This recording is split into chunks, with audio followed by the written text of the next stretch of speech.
অ্যালার্জির একটা চিকিৎসা পদ্ধতির কথা আমরা শুনেছি, সেটা হচ্ছে ইমিউনোথেরাপি। আপনারা হয়তো ইন্টারনেট বা ইউটিউব ঘেঁটে আপনারা দেখতে পারেন যে ইমিউনোথেরাপি নিলে নাকি অ্যালার্জি থেকে চিরতরে মুক্তি পাওয়া যায়। তো এটা কতটা সত্যি, কতটা মিথ্যে, আজকে সে বিষয়টাই আমরা খোঁজার চেষ্টা করব। আর এই আলোচনায় আমাদের সঙ্গে আছেন বিশিষ্ট অ্যালার্জিস্ট এবং ইমিউনোলজিস্ট ডক্টর কল্লোল পাল।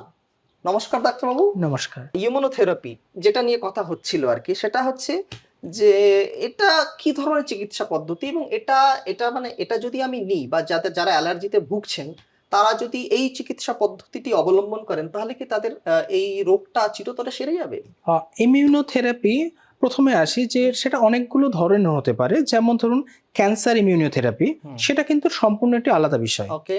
আর এখানে আমরা যেটা নিয়ে অ্যাকচুয়ালি কাজ করছি সেটা হলো অ্যালার্জেন ইমিউনোথেরাপি, অথবা কোনো অ্যালার্জি জনিত যে অসুখগুলো আছে সেটার জন্য।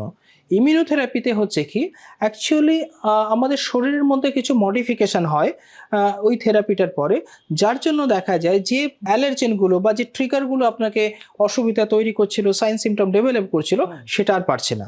আচ্ছা।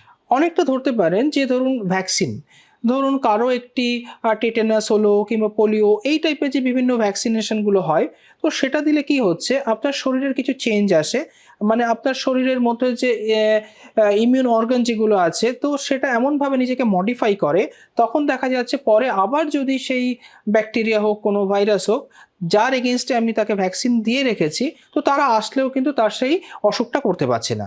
এখানেও কিন্তু অনেকটা ব্যাপারটা সেরকমই। তো মানে আহ, ধরুন আমার ডিমে যদি অ্যালার্জি হয়, তাহলে তো এটা একটা অ্যালার্জেন। তাহলে এর এগেনস্টে যদি আমি কোনো টিকা নিয়ে নিই, তাহলে আমার ডিম থেকে আর অ্যালার্জি হবে না, এরকমই কি?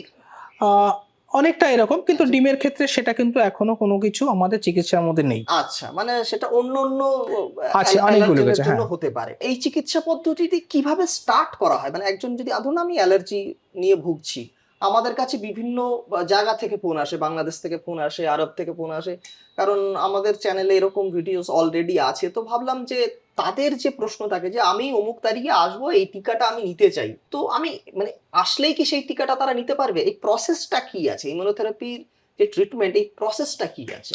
একদম, এইটি হলো সব থেকে গুরুত্বপূর্ণ জায়গা। কি হচ্ছে, ধরুন প্রথমে আমাকে জানতে হবে কোন কোন অসুখের ক্ষেত্রে ইমিউনোথেরাপি দেওয়া সম্ভব, মানে অ্যালার্জির কোন কোন যে প্রবলেমগুলো রয়েছে, তারপরে আমাকে সেটা ডিসাইড করতে হবে। যেমন ধরুন কারো নাকের অ্যালার্জি, মানে অ্যালার্জিক রাইনাইটিস, সেখানে এর চিকিৎসা সম্ভব। কারো ধরুন চোখের অ্যালার্জি, মানে অ্যালার্জিক কনজাংটিভাইটিস, সেখানে এর চিকিৎসা সম্ভব। কারো ধরুন অ্যাজমা আছে, অ্যালার্জিক অ্যাজমা, অ্যাজমার মধ্যে অনেক রকম আলাদা আলাদা ধরন আছে, কিন্তু যেটা অ্যালার্জিক অ্যাজমা যেটা, তার জন্য চিকিৎসা আছে। এখন যে স্কিনের একটি অ্যালার্জি আছে, অ্যাটোপিক ডার্মাটাইটিস, সেখানেও কিছু কিছু চিকিৎসা এসছে।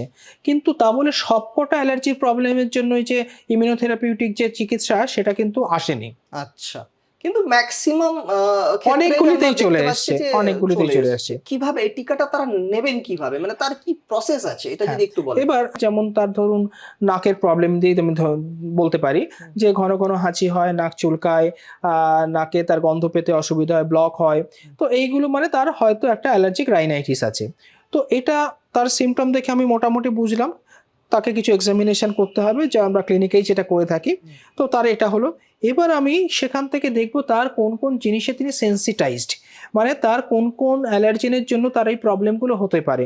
তো সেটার জন্য আমরা কিছু টেস্ট করি। যেমন ধরুন যে একটা স্কিন টেস্ট করা হয়, যেটাকে এসপিটি বলা হয়, কিংবা একটি রক্তের পরীক্ষা করা হয়, যেটাকে বলে সিআরডি, কম্পোনেন্ট রিজলভ ডায়াগনস্টিক। তো এইগুলোর মাধ্যমে আমরা দেখতে পারি তার কোন কোন অ্যালার্জেনের জন্য প্রবলেম হতে পারে। আমাদের ভারতীয়দের ক্ষেত্রে খুব কমন একটি হলো, সেটা ডাস্ট মাইট। ডাস্ট মাইট মানে কিন্তু এটা নয় যে ডাস্ট, আমাদের ধুলোর মধ্যে থাকে। আরো স্পেসিফিক ভাবে বললে, আমরা ধরুন সোফা রয়েছে কিংবা কোনো যে বেড রয়েছে, যেখানে মানুষ বেশিক্ষণ থাকে, সেখানে এরা থাকে। ধুলোর সঙ্গে কিন্তু এক্স্যাক্ট এরা রিলেটেড নয়। আমাদের যে স্কিনের যে স্কেলিং হয়, ছোট ছোট গুঁড়ো ওঠে, এরা কিন্তু মরা কোষগুলো, একদমই, তো এরা সেগুলো খেয়ে বেঁচে থাকে, এবং এদের যে ড্যান্ড্রফ গুলো হয়, তারা এই সিমটম গুলো ডেভেলপ করতে পারে। তো এইটাকে আমাকে ডিটেক্ট করতে হবে, কেন অনেক রকম আলাদা আলাদা ডাস্ট মাইট হতে পারে, তার কোন স্পেসিস আছে, তার কোন প্রোটিন আছে, সেইগুলো দেখে। তো আমরা যখন দেখতে পেলাম হ্যাঁ, যেমন ধরুন যে তার কোনো হচ্ছে ব্লোমিয়া রয়েছে, তো তার একটা হচ্ছে ডার্মাটোফ্যাগয়েড আছে, তো ডিফারেন্ট তার স্পেসিস আছে, তো কোনটির জন্য তার প্রবলেম হচ্ছে আমরা ফার্স্টে সেটি আইডেন্টিফাই করব ওই টেস্টগুলির মাধ্যমে। তারপরে আমরা তার একটা ডোজিং ঠিক করব যে তার জন্য কোন ডোজটা পারফেক্ট হবে। ধরুন 2-3টে যে আমাদের ডাস্ট মাইট রয়েছে, সবার সবকটার জন্য কিন্তু অ্যালার্জি নাও থাকতে পারে। তো তার যেটা আছে এবং তার যে স্কিন টেস্টের মাধ্যমে দেখা হবে তার যে স্কিনের রিয়াকশন কতটা হচ্ছে, সেই হিসেবে কিন্তু তার জন্য স্পেশালি ওষুধটা তৈরি করা হবে। আচ্ছা, মানে সেই মানুষটার কোন অ্যালার্জেনে কি সমস্যা আছে, কতটা সমস্যা আছে, সেই হিসাবে ডোজ নির্ধারণ করা হয়। একদমই তাই। মানে এটা তো একটা লম্বা প্রসেস, মানে এরকম না যে দোকান থেকে কিনে আনলাম আর ছুঁচফুটি আমি। একদমই নয়। আচ্ছা, হ্যাঁ, আমাকে সেটা দেখতে হবে যে কোনটি আছে, সেই হিসেবে তার কম্পোজিশনটা হবে ওষুধ, এবং এর পরে হলো আমার সময়। এটা কিন্তু বেশ কিছু তো দিতেই হবে। বহুদিন আমার কিন্তু চিকিৎসা চালিয়ে যেতে হবে। যেমন ধরুন যদি আমরা অ্যাভারেজ বলে থাকি 3 থেকে 5 বছর, এতদিন সময় কিন্তু আমার সাধারণত স্ট্যান্ডার্ড ট্রিটমেন্টের লাগে। আচ্ছা, মানে রিয়্যাক্ট করছে সেটাকেও জাজ করতে হয় বা মাপতে হয়, তারপরে তার টিকাটা তৈরি হয় এবং তারপরে তার চিকিৎসাটা হয়। তো এটা একটা দীর্ঘমেয়াদী প্রসেস আর কি। না, এটা যে এইটা নয় যে আমার ধরুন যে ওষুধ শুরু করার এই টাইমটা কিন্তু খুব বেশি লাগার কথা নয়। আচ্ছা, আপনি ধরুন কেউ এলো, তার প্রবলেম আছে, আমরা দেখলাম এটা রয়েছে, আমরা যদি স্কিন টেস্টটা তখনই করি, তো সেটা আমার তখনই উইদিন হাফ অ্যান আওয়ারে আমার রিপোর্টটা বোঝা যায় কি আছে, এবং সেই অনুযায়ী আমরা আপনার মেডিসিন প্রেসক্রাইব করব। এইটার জন্য হয়তো 2-4 দিন সময় লাগতে পারে, তারপরে সেই ওষুধটা আপনার প্রয়োজন হলে বাড়িতেও পেতে পারেন। আচ্ছা, আর এখন তো আরো সুবিধা হয়েছে, এখন 3 রকম থেরাপি পাওয়া যায়। একটা হলো ইনজেক্টেবল, আচ্ছা, যেটাকে বলা হয় SCIT, সাবকিউটেনিয়াস ইমিউনোথেরাপি। একটা আছে হোমিওপ্যাথি ড্রপের মতো হয় অনেকটা, জিভের তলায় রাখতে হয়, তাকে বলা হয় সাবলিঙ্গুয়াল ইমিউনোথেরাপি। আর একটি আছে যেটা হলো ট্যাবলেট ফর্মে দেওয়া হয়। তো এই জিনিসগুলো কিন্তু আমার শুরু করতে খুব সময় লাগে না। আচ্ছা, তাও মোটামুটি কতদিন লাগতে পারে? সব গোটা প্রসেসে ম্যাক্সিমাম 1 উইকসের মধ্যে আপনার কাছে বাড়িতে ওষুধ পৌঁছে যাওয়ার কথা। ওকে, মানে চিকিৎসাটা হয়তো দীর্ঘমেয়াদী, কিন্তু এই যে ওষুধ নির্বাচন বা আপনি কি ধরনের টিকা নেবেন সেটা নির্বাচন করতে খুব বেশি সময় লাগে না। না, মানে যারা বাইরে থাকছেন, আমি তাদের কথা ভাবছি যারা বাইরে থাকেন, যাদের কাছে এই পরিষেবাটা উপলব্ধ নয়, সেটা যে কোনো সেটা বাংলাদেশ হতে পারে, সেটা ত্রিপুরা হতে পারে, আসাম হতে পারে, ঝাড়খণ্ড হতে পারে। তো অনেকের কাছেই একটা প্রশ্ন থাকে যে আমরা ইমিউনোথেরাপির জন্য আসবো, আমার অ্যালার্জি আছে, আমি কতদিনের জন্য আসবো? সেটা আরো স্পেসিফিক বলতে গেলে আমার 2-1 দিনেও হয়ে যাবে। কেন আচ্ছা, ধরুন, মানে ম্যাক্সিমামটা এক না সপ্তাহ। সেটাও নয়, ধরুন আমরা আরো ভালোভাবে কি করতে পারি, ধরুন উনি এলেন, তার আমি সিমটম দেখলাম, তার টেস্টটা হয়ে গেল, টেস্টটা হয়ে যাওয়ার পরে তাকে বাড়ি চলে গেল, তিনি তার রিপোর্টও চলে গেল, আমাদের কাছে তার রিপোর্টের কপি থাকলো, আমরা কম্পোজিশনটা কোম্পানিকে জানালাম, মানে যারা ওষুধটা ম্যানুফ্যাকচার করে তারা ডিরেক্টলি পাঠিয়ে দিল কুরিয়ার, কিংবা আমাদের থ্রুতে তারা কুরিয়ারে পেয়ে গেল। ও আচ্ছা আচ্ছা, এরকম ব্যবস্থা। আচ্ছা আচ্ছা, মানে এটা বেশ, মানে প্রযুক্তির উন্নতির জন্যই হয়তো মানে এটা খুব সহজ হয়ে গেছে, তিনি বাড়িতেই তারপর থেকে, এবং তার পরে যেমন ফলো আপ তিনি আসবেন। এটা তো একটা আধুনিক চিকিৎসা পদ্ধতি, এর খরচও তো বিশাল হতে পারে, মানে কিরকম, মানে এটা যদি ধারণা যদি দিতে নেয়। আমি বললাম যে 3 রকমের থেরাপি আছে, একটি ওরাল ট্যাবলেট, একটি ইনজেকশন, এবং একটি মুখের ড্রপ। তো এই 3টে জিনিসের খরচের কিন্তু বেশ ডিফারেন্স আছে। আচ্ছা, প্রথমে আমাকে দেখতে হবে যে কোন কোন অ্যালার্জেনের জন্য আপনি থেরাপি পাচ্ছেন, মানে যে ওষুধটা তৈরি হবে তার কম্পোজিশনে কি কি থাকছে। তো সেটা হচ্ছে, ধরে নেওয়া যেতে পারে ধরুন আপনার যে অন্যান্য চিকিৎসা আছে, ধরুন আপনার নাকের অ্যালার্জি, তার জন্য আপনি নাকে স্প্রে নিচ্ছেন, কখনো কখনো তো আমরা এটাও দেখছি তার নাকে অপারেশন করছে, তো তার থেকে কিন্তু এটা অনেকটাই কম। আচ্ছা আচ্ছা, ঠিক আছে, এবং এটা দেখা যায় যে তার যে লং টার্ম যে সাইড এফেক্ট বলুন, তার অ্যাডভার্স এফেক্ট বলুন, তার তুলনায় কিন্তু এটা অনেকটাই ভালো। আচ্ছা, এর যে এফেক্ট পেতে তার কত সময় লাগতে পারে? আমরা দেখুন যখনই এই ওষুধটা শুরু করলাম, তার আর যে আগে যে ফার্মাকোলজিক্যাল থেরাপি যেটাকে বলা হয়, যে ওষুধগুলো তিনি নিচ্ছিলেন কিংবা তার নেওয়া দরকার, সেটা কিন্তু কিছুদিন তার প্যারালালি চলবে। আচ্ছা, তবে আমরা দেখি মোটামুটি তার রেসপন্স বুঝতে কিন্তু 6 মাস মতো সময় লাগে। ওকে। তারপরে আমরা সেটাকে আমরা ডিসিশনটা আরো রিফাইন করব।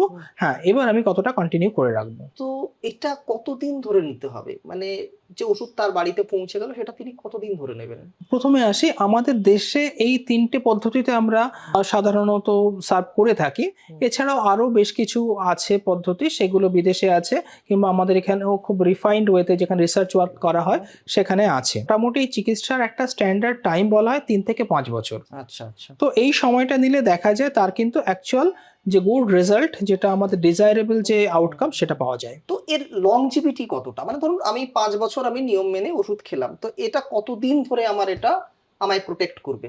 আমি যখন তাকে ওষুধটা কন্টিনিউ করছি, তো ততদিন তো তিনি ভালো থাকছেন, তো ৩ থেকে ৫ বছর তিনি ভালো থাকছেন। এবং আমাদের বিভিন্ন রিসার্চ ওয়ার্কে দেখা যায় তারপরেও তিনি প্রায় ধরুন ৫, ৬, ৭, ৮, ৯, ১০ বছর পর্যন্ত তিনি কিন্তু বেশ ভালো থাকছেন। তো একটা দীর্ঘ সময় ধরে কিন্তু তিনি ভালো থাকছেন। ওকে। বা এমন একটা চিকিৎসা যদি পাই আমরা যে না ঠিক আছে, আমরা আগামী 10 বছর কি 5 বছর আমাকে কোনো রকম ওষুধ খেতে হবে না, এর থেকে ভালো আর কি হতে পারে?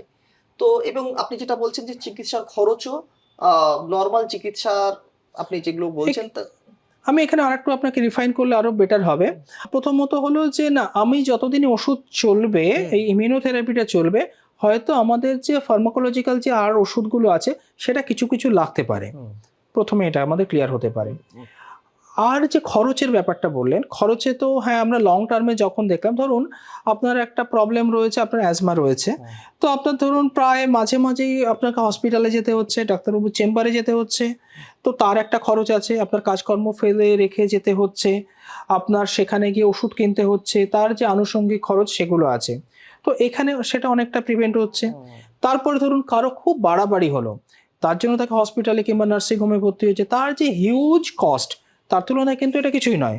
তো যদি আপনার এইটার মাধ্যমে এই যে বড় খরচগুলো, ভবিষ্যতের যে কমপ্লিকেশনস, একদমই তাই, মানে ভবিষ্যতে যে সমস্যাগুলো অ্যারাইজ হতে পারে সেটাও, সেগুলোকে আমরা প্রিভেন্ট করতে হ্যাঁ, পারি। অ্যাজমার যে ফিউচারে যে কিছু প্রবলেম মানে আছে, অ্যাজ সাচ যদি আমরা সেইভাবে দেখি তাহলে মনে হবে যে না, এর খরচ তো আহ, কম কোথায়, ঠিকই আছে, কিন্তু ভবিষ্যতে যে সমস্যাগুলো হবে বা হতে পারতো যে সমস্যাগুলো, সেইগুলো কিন্তু অনায়াসে প্রিভেন্ট করা পসিবল। একদমই তাই। যে কাস্টমাইজড যে ওষুধগুলো, এই ওষুধের কি কোনো সাইড এফেক্ট নেই?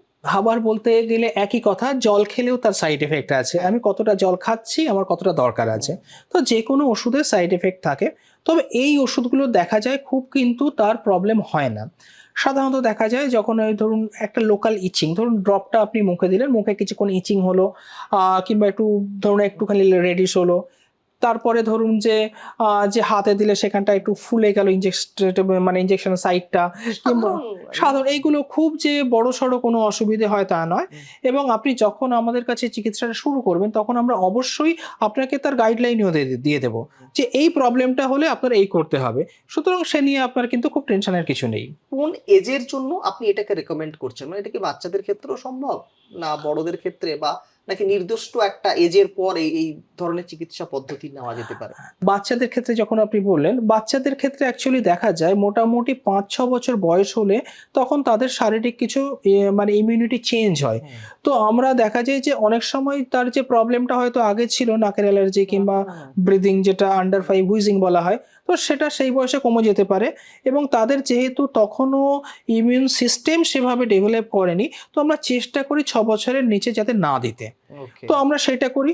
আরেকটা জিনিস আমাদের খেয়াল রাখতে হয়, যদি ধরুন কারো অ্যাজমা রয়েছে কিংবা নাকের অ্যালার্জি, চোখের অ্যালার্জি, এই প্রবলেমটা যত অসুখটা নতুন হবে তার কিন্তু রেসপন্স বেটার। ধরুন কারো ২-৩ বছরের মধ্যে যদি আমি চিকিৎসা করি, তার দেখা যায় রেসপন্স খুব ভালো, কিন্তু ধরুন কেউ এলো ২০ বছর ২৫ বছর ভুগে তারপরে, তো তাদের ক্ষেত্রে একটু প্রবলেম হয়। তো সেক্ষেত্রে আমরা অনেক সময় অ্যাভয়েড করি যে ঠিক আছে, যে কতটা তাও সেটাও ট্রাই করা যেতে পারে, কিন্তু সবসময় আমাদের দেখতে হবে অসুখটা শুরুর দিকে আসছে, তাহলে কিন্তু রেসপন্স খুবই ভালো। এটা একটা খুব সুন্দর একটা চিকিৎসা পদ্ধতি, যেটা প্রত্যেকটা মানুষের জন্য আলাদা আলাদা ভাবে তৈরি করা হয়, মানে তার কোন কোন অ্যালার্জেনের সমস্যা আছে সেটার উপরে ভিত্তি করে তৈরি করা হয়। এবং আপনি বাচ্চাদের ক্ষেত্রে আপনি না করছেন কারণ তাদের হিউম্যান সিস্টেমটা তখনও ডেভেলপ হচ্ছে, তো ওই বছর আর কি, চেঞ্জেস হ্যাঁ, হচ্ছে, ৬ বছর তাদেরকে মতো। বাদ দিয়েই রাখছেন, কারণ হতে পারে বয়সের পর হতে পারে সেইটাতে আর তার অ্যালার্জি হলোই না, তাহলে শুধু শুধু এখানে আর আহ, এই ধরনের চিকিৎসা পদ্ধতি নেওয়ার কোনো মানে হয় না। মোটামুটি আমাদের যা প্রশ্ন ছিল আমরা বোধহয় সবকটাই কভার করতে পারলাম। তো এরপরও যদি আপনাদের ইমিউনোথেরাপি নিয়ে যদি কোনো প্রশ্ন থাকে বা জিজ্ঞাসা থাকে, আপনারা অনায়াসে আমাদের কমেন্ট বক্সে আপনারা লিখে জানাতে পারেন, অথবা এই যে ভিডিওটি আছে তার ডেসক্রিপশন বক্সে স্যারের ক্লিনিকের নাম্বার দেওয়া রইলো। আপনারা যদি চান তাহলে এই চিকিৎসা পদ্ধতিটি কিন্তু অ্যাভেল করতে পারেন। আজ এই পর্যন্তই। আবার দেখা হবে অন্য কোনো দিন, অন্য কোনো এপিসোডে। নমস্কার।